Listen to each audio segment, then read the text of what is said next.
What's up, everybody? Rob Rambo Rob, Angry Vet. I don't care.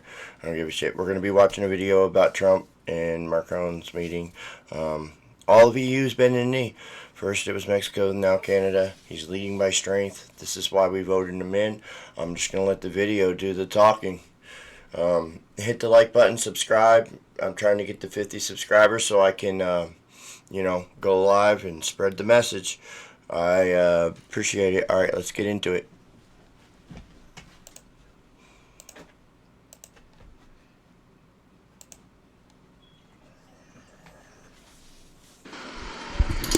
Well, thank you very much. We very much appreciate the attention.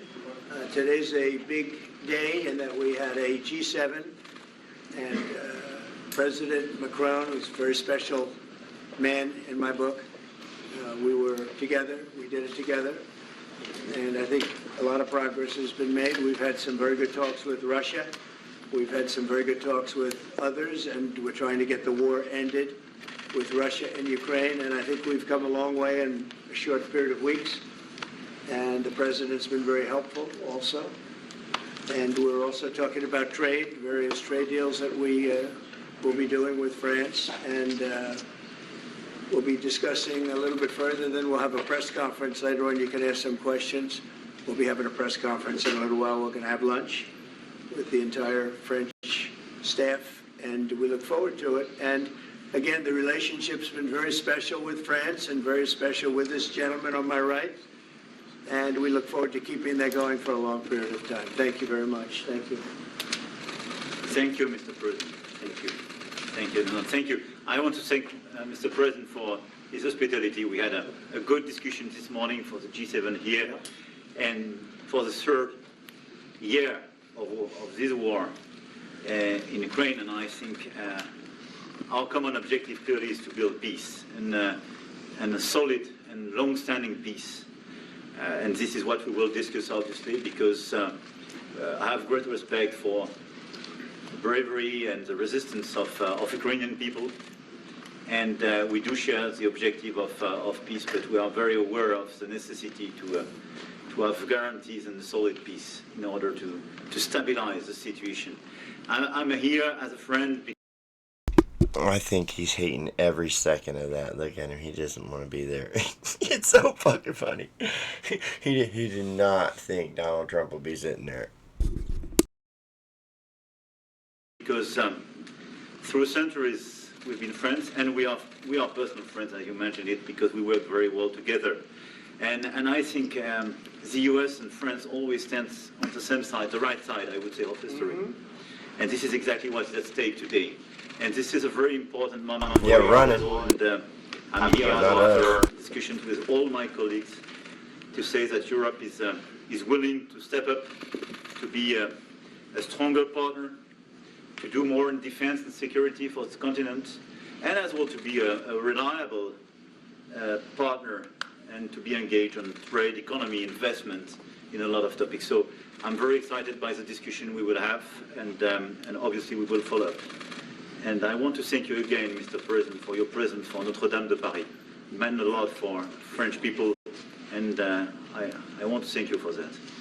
That's the cathedral, and they've done a fantastic job. The president's done a great job in bringing it back. That was a terrible thing, 5 years ago. Yeah. Watching that burn was a very horrible sight, and you've done a fantastic job in bringing it back, so I congratulate you. Thank you for being here. Thank you, President. Thank you. Anybody want to ask a question or two? I noticed something. He usually has his hand over top and shakes real hard because he's dominant. I just noticed that. Maybe comment down below. Did anybody else notice that? How he went under? A foolish question. Thank you, Mr. President. Ukrainians on the critical minerals deal. It looks like we're getting very close. The deal's being worked on, and we're, I think, getting very close to getting an agreement where we get our money back over a period of time. But it also gives us something where I think it's very beneficial to their economy, to them as a country. But, we're in for 350 billion. Body language of neither one of them are comfortable right there. But that's a lot of money, a lot of money. Yeah, neither one of them are comfortable. I could see the body language. Invested, and we had nothing to show for it. And it was the Biden administration's fault.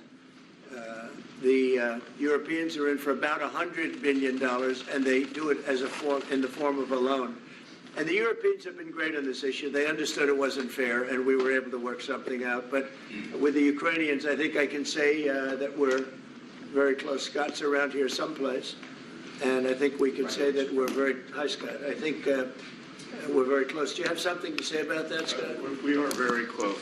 The Good. 1 yard line. All right, good. Mr. President, What? would a mineral deal include a security guarantee for Ukraine? Well, it'll be, Europe is going to make sure that nothing happens. I don't think it's going to be much of a problem. I think once we settle, there's going to be no more war in Ukraine, and you're not going to have it's not going to be a very big problem. That's going to be the least of it. Mr. President, we're hearing from some Greek media reporting that the U.S. has agreed to shut down a military base in Greece that's been a logistical hub for NATO. That who shut down? That the U.S. has agreed to shut it down at the request of Turkey and Russia. Is that at all true? Marco, do you have anything to say about that? Chris? Sir, that's a no. That's a no, sir. Mr. President. Is it a no? It's a no, sir. It's not a correct story. Thank you. Mr. President, how do you react to people in Europe who say that you are abandoning Ukraine and that you are going to sacrifice the security of Ukraine by making a deal with Vladimir Putin? No, we're helping Ukraine like nobody's ever helped Ukraine before. And I can say this, if I didn't become president, Ukraine would right now still be at a level where there would be no thinking. If Europe's going to demand a seat at the negotiations, then they need to stand up and they need to protect their continent. I mean, this isn't about racism or other cultures or anything like that. I mean, just as America needs to take care of America just for a little bit. I mean, we got homeless vets out there. I see them all the time. I mean, I've had a rough patch, but, you know,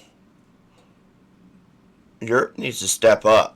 And everyday citizens like you and me need to start speaking. And I'll stop pausing the video. I'm sorry.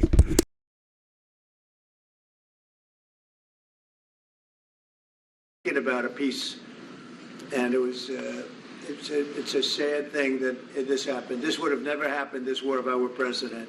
Zero chance, and it has happened. So my function is to get you out of the war, get them out of the war, let them live. It's a bloody war. It's a horrible war. Thousands of people are being killed a week. And I would say Russia, maybe 700,000 people. I think Ukraine, probably a similar number. And that's not talking about the towns and the cities that have been blown up. That's talking about soldiers. This has been a horrible, bloody mess. And we're going to get it solved. We got to get it solved. And you know, we're not talking about America's soldiers from this country. We're talking about Russia and Ukraine. But on a humanitarian basis, we have to get this very, very bloody, savage problem solved. And I will say this also, it could lead to World War III if it's not solved. You know, there'll be a point at which it's not going to stop at those two countries. Already there's such involvement from other countries. And it could really lead to a very big war, World War III. Zelensky claimed to only receive $71 billion out of the $170 billion aid package. Where's the other $107 billion? Don't quote me on the exact numbers. It's in that range. I'll have to look it up. I got fact sheets, but you know, it's a ridiculous amount regardless. It doesn't matter. It's fucked up. I mean, messed up. Excuse my language. I don't like to curse that much, but